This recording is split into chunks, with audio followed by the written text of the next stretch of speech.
नमस्कार, मैं नीतीश शर्मा और आप देख रहे हैं पंजाब केसरी टीम। एक रात कुछ सैनिक आपकी राजधानी में आते हैं और कुछ घंटों में देश के मुखिया को उठाकर ले जाते हैं। खबर आती है सरकार बदल चुकी है, तख्ता पलट हो चुका है। सुनने पर यह किसी स्पाई थ्रिलर का सीन लगता है, लेकिन वेनेजुएला में कुछ ऐसा ही हुआ है। अमेरिका ने एक ऑपरेशन में वहां की सरकार के मुखिया को गिरफ्तार कर दिया, वो भी उस समय जब कुछ देर पहले हुए चीन के राजदूत से मिले। ये ऑपरेशन अपने आप में इतना खास था कि इसने दुनिया के कई देशों को अमेरिका की रणनीति को लेकर सोचने पर मजबूर कर दिया। अब अमेरिका ने वेनेजुएला पर आंतरिक तौर पर कब्जा कर दिया। अमेरिका से वेनेजुएला चलेगा, अमेरिकी डिप्लोमेसी इस देश की दिशा तय करेगी। ऐसे में समझना होगा कि ऑपरेशन क्यों इतना खास है, कैसे अमेरिका ने अपनी रणनीति से पूरी दुनिया में सियासत को हिलाकर रख दिया है। आइए समझते हैं कैसे अमेरिका ने इस ऑपरेशन को अंजाम दिया। दिन शुक्रवार का था। वेनेजुएला में एक आम रात थी। राष्ट्रपति मादुरो रोजमर्रा की तरह अपने रूटीन में काम कर रहे थे, लेकिन फिर राजधानी काराकस का आसमान चमक उठा। धमाकों की आवाज से शहर दहल गया।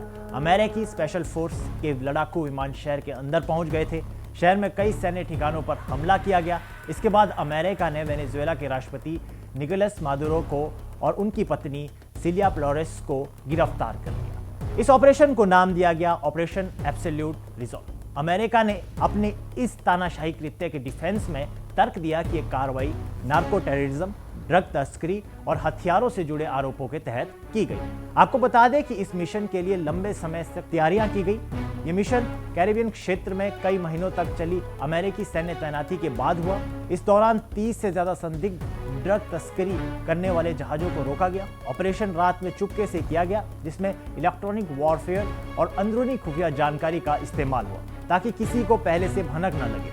ऑपरेशन के दौरान अमेरिकी बलों ने वेनेजुएला की रक्षा प्रणालियों को अस्थायी रूप से नाकाम कर दिया और बिना किसी अमेरिकी को नुकसान पहुंचाए इस ऑपरेशन को अंजाम दिया गया। कई रिपोर्ट में बताया जा रहा है कि इस दौरान मादुरो ने भागने की कोशिश की, लेकिन हेलीकॉप्टरों और गोलीबारी के बीच उन्होंने सरेंडर कर दिया।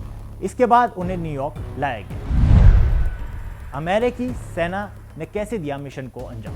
अमेरिकी सेना के इस मिशन में विशेष बल, खुफिया एजेंसियां और नौसेना एक साथ शामिल थी। डेल्टा फोर्स ने जमीनी कार्रवाई का नेतृत्व किया, जबकि वायुसेना के लड़ाकू विमान, हेलीकॉप्टर और ड्रोन ने हवा से हमला किया। इस ऑपरेशन में 20 ठिकानों से 150 से ज्यादा विमान लॉन्च किए गए, जिनमें F-22 Raptor, F-35 lightning II, FA-18 super hornet, EA-18G Growler, E-2 Hawkeye, B-1 launcher bomber, helicopter, drone शामिल थे। हेलीकॉप्टर चुपके से घुसने के लिए पानी से 100 फीट ऊपर उड़े। CIA और अन्य खुफिया एजेंसियों ने रियल टाइम जानकारी दी और नौसेना की युद्ध पोतों ने क्षेत्र में मौजूद रहकर सुरक्षा सुनिश्चित की। इस दौरान राष्ट्रपति डोनाल्ड ट्रंप ने फ्लोरिडा के मारे लागो से इस पूरे मिशन की निगरानी की। उनके साथ CIA डायरेक्टर, विदेश मंत्री, रक्षा मंत्री और जॉइंट चीफ्स के प्रमुख मौजूद थे। ट्रंप ने 3 जनवरी की रात अंतिम मंजूरी दी और ऑपरेशन के दौरान लगातार अपडेट लेते रहे। 4 जनवरी को उन्होंने प्रेस कॉन्फ्रेंस कर मिशन को बेहद सफल बताया और कहा कि ये अमेरिका के खिलाफ खतरों को लेकर एक सख्त संदेश है। ट्रंप ने इस ऑपरेशन को ऐतिहासिक ऑपरेशन करार दिया। उन्होंने बताया कि अमेरिका ही दुनिया में एकमात्र ऐसा देश है जो इस तरह के ऑपरेशन कर सकता है। उन्होंने इस कार्रवाई को वर्ल्ड वॉर II के बाद की सबसे बड़ी कार्रवाई करार दिया। No nation in the world could achieve what America achieved yesterday, or frankly in just a short period of time. All Venezuelan military capacities were rendered powerless as the men and women of our military, working with U.S. law enforcement, successfully captured Maduro in the dead of night. It was dark. The lights of Caracas were largely turned off due to a certain expertise that we have. It was dark and it was deadly. But captured along with his wife, Cilia Flores, both of whom now face American justice. Maduro and Flores have been indicted in the Southern District of New York. It's Jay Clayton.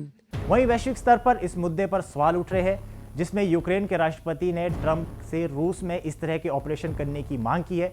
वहीं भारत में ओवैसी ने 26/11 हमलों के आतंकियों को अमेरिकी style में पकड़ने की मांग की है। भारत के विदेश मंत्री एस जयशंकर ने इस मुद्दे पर साफ किया है कि वो चाहते हैं कि अमेरिका के साथ उनके रिश्ते बेहतर हो और दोनों देश आपसी बातचीत से इस मसले को सुलझाए। बता दें कि ट्रंप की राजनीति में अब बड़े बदलाव आ चुके हैं। ट्रंप जहां शांति की बात करते थे, अब उनकी नीति में एग्रेशन दिख रहा है। इस बदलाव की शुरुआत बीते साल उनके उन निर्णयों में दिखती है जिसमें उन्होंने ईरान में परमाणु ठिकानों, कैरिबियाई क्षेत्रों में संदिग्ध मादक पदार्थ तस्करी से जुड़े जहाजों, यमन में विद्रोही बलों, सोमालिया में सशस्त्र समूहों और इराक में इस्लामिक चरमपंथियों को निशाना बनाया।